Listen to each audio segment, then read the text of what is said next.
اگر اس پر غور کیا جائے تو پھر خود بخود یہ بات سمجھ میں آئے گی کہ ویسے تو اللہ تبارک و تعالی نے اس رمضان کے اندر بنیادی طور پر دو عبادتیں ہیں ایسی جو اور دنوں میں فرض نہیں تھیں یا سنت نہیں تھی، اس زمانے میں ہے۔ ایک روزہ عام دنوں میں فرض نہیں تھا، مہینے کے اندر فرض کر دیا۔ اسی طرح تراویح عام دنوں میں نہیں تھی، اس میں پڑھنا سنت مؤکدہ قرار دے دیا گیا کہ سنت مؤکدہ ہے کہ تراویح پڑھو۔ بظاہر تو یہ دو ہی چیزیں ہیں، لیکن اصل مقصود یہ ہے کہ اس مہینے کے اندر ان دو کاموں کے علاوہ آدمی جتنا ہو سکے اپنے آپ کو دوسرے مشاغل سے فارغ کر کے اللہ تبارک و تعالیٰ کی عبادت کی طرف متوجہ ہو۔ اور دنوں کے اندر صبح سے شام تک ہم مختلف مشاغل میں مبتلا رہتے ہیں، یہ ایک مہینہ اللہ کے لیے اپنے آپ کو فارغ کرنے کی کوشش کرو کہ اپنی مصروفیات دوسری مصروفیات کم کرو، اور جو حقیقی عبادت کے کام ہے جس کے لیے تم دنیا میں بھیجے گئے تھے، جو تمہاری پیدائش کا مقصد تھا، اس کی طرف اپنی توجہ زیادہ بڑھاؤ۔ لہذا اس میں روزے اور تراویح کے علاوہ آدمی اس بات کا اہتمام کرے کہ تلاوت قرآن کریم کی تلاوت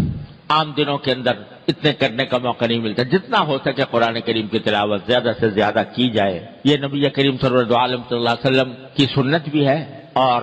جب رمضان کا مہینہ آتا تھا تو حضرت جبریل امین علیہ السلام نبی کریم صلی اللہ علیہ وسلم کے ساتھ قرآن کریم کا دور کیا کرتے کہ ہر رمضان کے مہینے میں کہ جتنا قرآن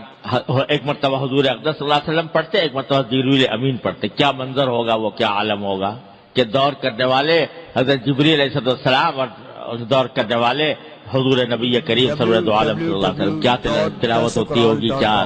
اس کا منظر ہوگا اور کیا اس کی روحانیت ہوگی۔ ہر سال یہ ہوتا، اور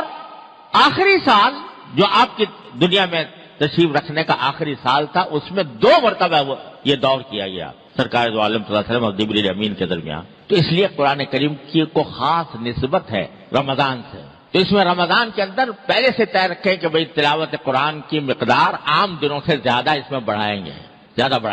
اور بھائی تلاوت تو ہے ہی، ساتھ ساتھ اگر اس کے بھی اہتمام کیا جائے کچھ وقت نکال کر، اگر پہلے کبھی موقع نہیں ملا ہے تو قرآن کریم کا ترجمہ، اس کی تفسیر کسی مستند تفسیر کے ذریعے کی مدد سے اس کو پڑھنے کا بھی اہتمام کیا جائے۔ تو تلاوت، پھر چلتے پھرتے ذکر، اور بعض وہ عبادتیں، نفلی عبادتیں جو عام دنوں میں ادا کرنے کی توفیق نہیں ہوتی، رمضان کے اندر اس کا اہتمام کر لیا جائے۔ مثلا